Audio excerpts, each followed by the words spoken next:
followers. Welcome to another episode of amazing people sharing their journey of life and where they got to, along with my coach and mentor, Andy McPhee. And today we welcome our guest, Kit Dale. Welcome, guys. Thank you, mate. I appreciate that. Yeah, thanks. And thanks, Doug. And hey, Kit, we really appreciate you coming on to this. You and me have been friends for a long time. We don't actually like each other, but we've been friends for a long time. No, I'm kidding.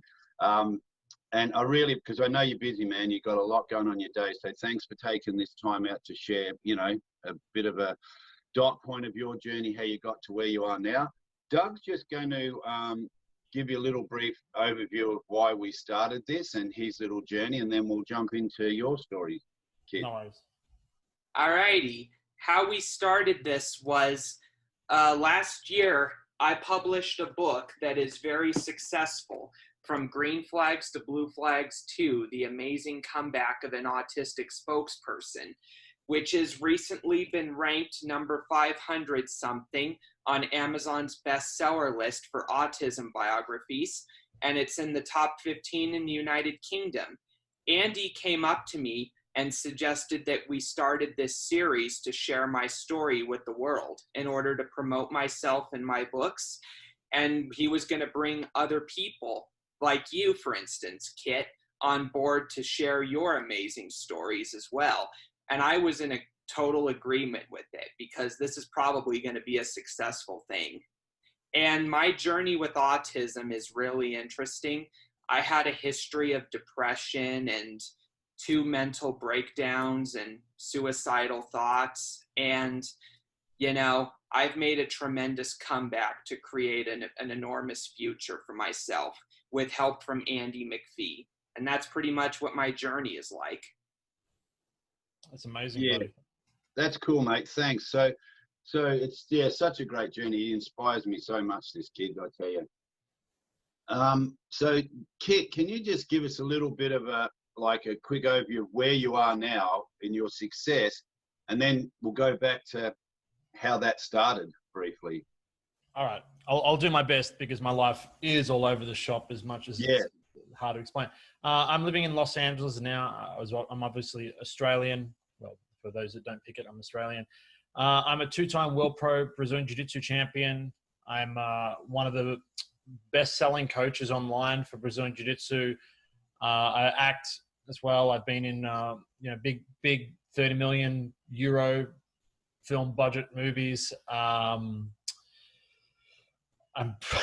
gaming professionally at the moment, online streaming. I'm living a life that financially is quite free. I'm able to do things that I enjoy every day and learn things like skill sets and just basically spend every day the way I want to spend it in Los Angeles right now, which is probably not the way I want to spend it because we're on lockdown from coronavirus, but I'm doing the best I can with that. But that's where I am right now.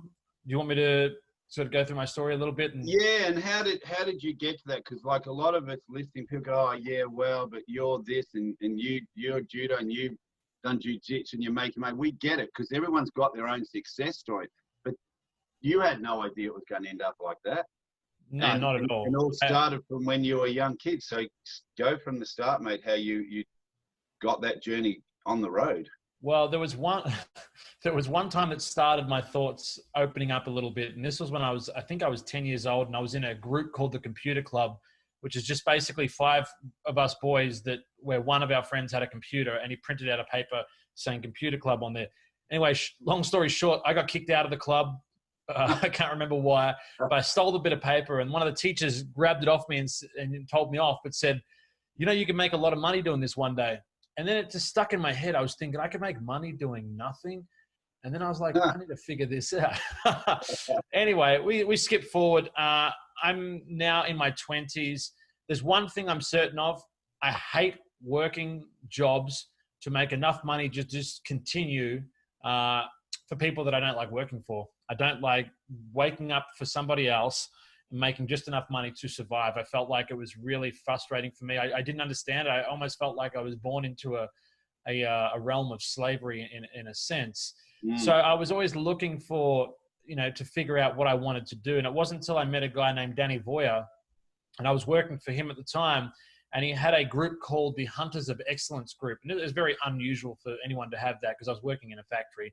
And basically he mentored a lot of us. He's a millionaire, and he wanted to create a group mentoring people to teach people how to open up their minds and to achieve goals they want to achieve. So he really, in a long story short, he really taught me that I could have whatever it is I want to a certain limit, as long as I'm willing to put in the work.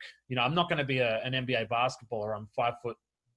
I'm not expecting to be an NBA basketballer or anything, so I wouldn't have those kind of goals. But inside of the realm of my physical realm, I could probably do whatever I wanted. And at the time, I was like, okay, what do I want to do? The only thing I really enjoy doing is Brazilian jiu-jitsu. So I thought, okay, this is what I'm going to do. I'm going to try and become one of the best Brazilian jiu-jitsu competitors on the planet.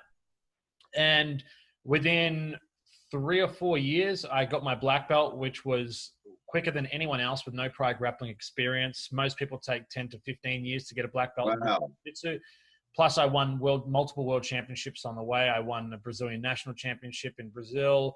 I competed in Japan, Turkey, Abu Dhabi, America, Brazil, Australia, and probably 10 other countries that I can't remember right now. I won 2 world titles on the way there, and I achieved that goal. And once I got to that, I was kind of like, okay, I feel like that was the proof in the pudding that if I set my mind to something and I approach it intelligently with effort, I'm going to be able to become successful. So then I ended up hurting my knee playing Australian rules football. I stepped back from jiu-jitsu for a little bit because I felt like I did what I wanted to in that realm. And then I started playing Australian rules football, and I hurt my knee. And this is probably the time where I met Andy in a sec. So I hurt my knee. I tore my anterior cruciate ligament. So I knew I wasn't going to be able to do any football for a long time, which frustrated me because I was enjoying that coaching with my brother as well. So I met Andy, and I can't remember who put me on to you, Andy. Your agent, I forget his name. Oh, now. yeah, Daniel Stav. Yeah. Yeah. And I knew of Andy already because I watched him in many movies. So I didn't even know I was going to meet Andy McPhee because I didn't realize, I didn't put 2 and 2 together. And I met Andy, and it was great because we both think, we're both very similar. I'm obviously a much better looking version of him. Well, yeah, whatever. We're very similar. So it was great, because I told Andy my goals, and I had quite large goals considering my level in acting, which was pretty much 0 at the time. And I told Andy what I wanted to do, and straight away he was like, okay, this is what we need to do. And it was good because he believed in me. There's a lot of other people I would tell, this is what I want to do, and they'd be like, yeah, sure, I've heard that before, no worries. But Andy believed me, and he told me what to do, and we started working on it. And then before you know it, just like things started happening, like you said, with the American accent. I was like, I want to become, I want to be one of the best actors in the world. He said, we're going to need an American accent because there's not many Australian roles going at the moment. So I was like, okay, let's work on it. We started working on that. We started working on many things. And then before we know it, I got a message off Facebook, which is really weird. A message from a director saying, hey, I was just scrolling through my newsfeed and I saw your profile pop up and you look exactly the way I pictured one of the main characters in a movie I wrote. Would you be interested in auditioning? I'm just thinking like, this must be a student, doing a student film or something. So I looked him up real quickly and I saw, no, he was a director, like a proper director. And I saw the last movie he did. So I was like, okay, yeah, I can do one. So I did a video audition. Me and Andy worked on it. I sent it to them. They really liked it. They sent back another audition, much bigger this time. We did that as well. And I remember I was FaceTiming you, Andy, when I was rehearsing that, if you can remember. Yeah. Yep. And you helped me really nut out the American accent as well. I sent that to them. The director loved it. He wanted me, but we had to get the producers over the line. So we had a meeting with producers, and I think they got my vibe. They understood that I was going to do anything I could to make this a reality. So they went back and forth with my agent. I got the role. We had, I think, six weeks before the role. They wanted me to put on about 10 kilograms of muscle. So I was training twice a week in the gym. I was doing American accents, the Bob Korf American accents in my ear almost all day, doing the roles, talking to Andy, getting ready for that. And then I went across there and I shot it, and it was great. It was one of the most amazing experiences of my life that really showed me, okay, this is how I want to spend, a majority of my life is acting in movies, because it's just so much fun. And I understand why Andy does it. It's just a creative outlet that can really help and touch people. So I really enjoyed it. So I did that. I did the movie. I came back. I used the money to fix my knee because I didn't have health insurance and I needed to get my knee reconstructed. I fixed my knee. As soon as I fixed my knee, I went back and I created a program online for teaching Brazilian Jiu-Jitsu, because I understood that with acting, you can be 10 years without having a role, and you need to find other ways to, monetize your situation to be able to keep you afloat. Otherwise, you're going to be in a lot of stress and probably not have the time to put into acting. So I created a program online teaching Brazilian Jiu-Jitsu in a very different way to what most people teach Jiu-Jitsu, because I really looked at the science behind learning, and I tried to figure out how was I able to achieve a black belt, a world-class black belt in 4 years, while everyone else took 15 years. So I started studying learning, and I learned a lot about anthropology, learning, psychology, the biology. And I put a program together teaching people how to learn Brazilian Jiu-Jitsu in a much more effective way. And we sold probably 30,000 Wow. copies of that. It's downloadable. Now it's streamable. So it was a big success, and it allowed me to fund the lifestyle in which I live right now, which is basically doing things that I enjoy, studying things I enjoy every day. Right now, I'm doing a lot of gaming because of the situation with COVID. A lot of, as Andy would tell you, a lot of the production companies are still slowly starting to get back into it, and some aren't. So there's not a lot. I haven't had an audition for a while, but I'm not letting that slow me down. I'm like, okay, well, I can still study good movies, scripts, write a little bit myself. And I've been gaming a lot, playing online games, a shooter called Apex. And I started streaming that on a channel called Twitch and building up that channel, which is good. We've nearly got to 1,000 people on there now, which brings in, anywhere between $500 and $700 a month, which is not, a lot of money, but still helps. And it's only early days. So I think that can really build that up and do really well in the long run. And it's easy to do, especially in situations like this where everyone's locked down. It's great. Yeah. It gives me a mental outlet because I'm competing online. It's frustrating as well. Like, it brings me as much frustration as it does joy. But at least I'm always trying to, grow in a certain area and be passionate about something. I feel like the only time I'm not really happy is when I've got nothing to be passionate about. Yeah, yeah. And look, that's a great share. And again, like all the guests we have on here, and including my journey, myself and Doug's, we're all at different levels. But the key note through all of this is none of this would have happened if you, for a start, didn't take on the mentoring that you got and went, okay, I don't know how this is going to work out, but I'm going to give it a go. And it could have flopped, but it didn't. And then the fact that you saw that you could do it and you achieved things that other people weren't. And, that doesn't mean other people are going to do that. Like, someone else might start off and it still might take them 10 years to get a black belt, but that doesn't mean that they still can't chase their dream. It does.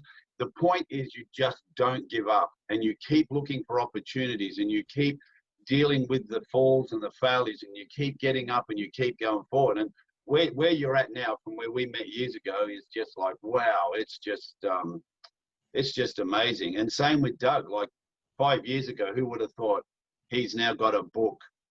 He's written 8 books. We're doing one together, science fiction. But this one book he wrote on his journey is now skyrocketing, and it will bring him in finances because Doug doesn't fit in the workforce, and he's creating very similar to what you're doing, working at home and creating finances, and he's taken that on. So it doesn't matter what part of life you're in, you just can't give up. You cannot give up. Hey, Doug, would you like to ask Kit some questions before we head out? Oh, sure. What was your upbringing like, and where are you originally from? I grew up in the Yarra Valley in Melbourne, Australia. It was a small school that I went to as a primary school. There was a total of 52 kids, 52 students, so there wasn't many people there. We were quite secluded. My childhood was normal. I had 2 younger brothers. The one's about a year and 10 months younger. The other one's about 3.5 years younger. So I spent most of my childhood trying to find ways to torment them. And, we grew up just like most kids, just playing around, messing around. My mum and dad were great. Mum's Italian. So she came from a huge family with she's got 5 sisters and 4 brothers. Dad's got 2 sisters and 7 brothers. So 2 big families of 10. So a lot of my growing up was with my cousins and brothers where we just messed around, just like normal kids. But I ended up having like a lot of anxiety when I was around 16 years old. I started having panic attacks and stuff. So my life sort of drastically changed for a little bit. And I struggled for a long time with that. And then I started overcoming that and started pushing through that because I didn't want to. Kit, can I interrupt you for a second? Yeah. What was the little trigger that helped you get over that anxiety? Because there's so many people around the world suffering anxiety now. I mean, even I've had bouts of it, like during COVID, you know. Me too. And Doug as well, you know. So what was that little thing, if you can remember, that actually helped you get over that line? Well, initially what I was having is I was waking up in the middle of the night and having panic attacks, and I had no idea why. It just would happen. I'd wake up, my heart rate would be through the roof. I felt sick, nauseous. I'd be like just panicking. I didn't know why. So I ended up seeing a Chinese herbalist who changed my diet, had a look at a lot of different things. It was quite interesting, actually. Changed my diet, gave me these herbs. And then from then on, I never had one of those exact panic attacks. A few years later, it sort of changed. I started getting just general anxiety from just normal situations that I had no idea why. And so I've had to deal with that for many years. And a lot of it's like, I think recently, what I did wrong, which also helped, was I distracted myself from the anxiety a lot. I found that if I could distract myself, then it would just go away and then I wouldn't feel that.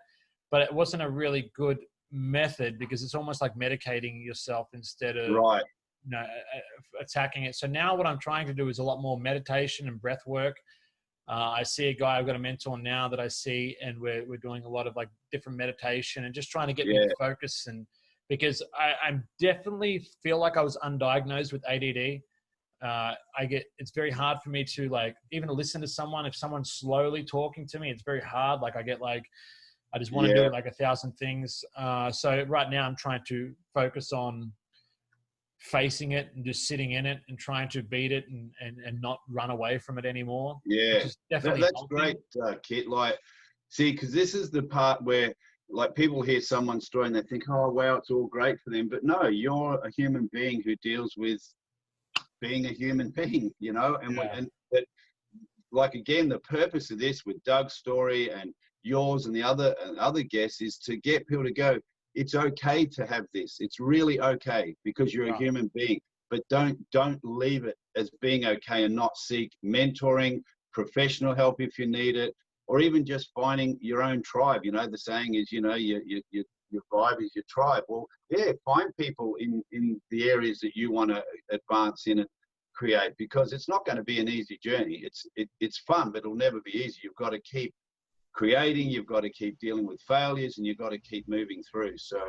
that's great, mate. That's great. And look, we're out of time, but Doug, is there anything you want to finish off with just to ask Kit before we head out? I don't really have any more questions to ask because I think he's told a good story, but I do want to say for the record that I have written some screenplays before. This one I wrote in a single month. It's based on the biblical story of Moses, and I did it for a high school project called NaNoWriMo, which a lot of my students did, and I was the only one to succeed in the goal and actually publish it. That's amazing, bro. That's so good. I think in the future he's going to, I believe he will write a screenplay and get a film up and running, and it'll probably be about something similar to his journey. So anyone who can write. You get me and Andy casted in it. That's already worked out, mate. Yeah, in fact, this screenplay right here, Ray Guns Achronos, War on Claudiusville, I modeled a character after Andy McPhee. And I'm hoping that if it gets picked up, he'll portray like Gollum? the character. Lord of the Rings? No, it's Ray Guns of Kronos, War on Claudiusville. And it's That's awesome. He's teasing you, mate. You're lucky you're not in the same room with him. You probably would have given him one under the chin. But, That's amazing, bro. That's really good. Oh, yeah, no. it's great. And I got to Well, look- tell you, I recently interviewed the producer of The Prince of Egypt. Really? Ever seen Yeah, it? he's done some amazing things, Doug. He interviews NASCAR drivers. He's done some amazing stuff. You just check out his YouTube channel when you can. But look, we've run out of time. We've got to head off. Kit, really appreciate you sharing that. And Doug, again, thanks for being open with your journey and hoping to inspire other people watching this. So thanks. Thank you for having me on, both buddy. of you. Thank you very much, guys. And we really appreciate that you joined us today, Kit. Hey, anytime, man. Nice to meet you, buddy. Nice to meet you, and we'll keep in touch. And everybody, whenever you have a chance, check out my very first work of literature, From Green Flags to Blue Flags, The Story of My Life. So thank you all for joining me, and please hit like and subscribe to my YouTube channel, Movie Maker Doug 55. And we'll see you next time on Being Relentless and Unstoppable. Love it.